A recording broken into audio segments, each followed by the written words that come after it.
La tercera edición de la travesía Nado Arluce Challenge, que con gran trabajo e ilusión organiza el club Swimcamp Getxo.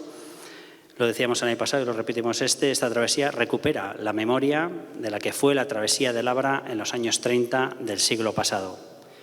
Recupera la memoria de quienes forjaron la tradición deportiva de Getxo,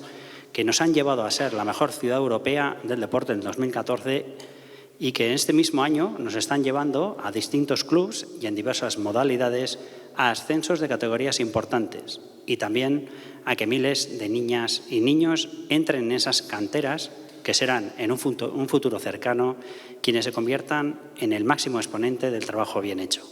y de la apuesta de Getxo por el deporte en todos sus ámbitos. Arluce Challenge no es una prueba más, es una conexión emocional con nuestro pasado y también un reflejo de lo que somos como comunidad, siendo una prueba cada vez más multitudinaria y, como podemos comprobar en esta edición, más inclusiva. Getxo es deporte, es mar, es equipo, y eso se ve y se comprueba con nuestros clubes, nuestras escuelas, nuestras niñas y niños que se sumergen, nunca mejor dicho, en esta forma de vivir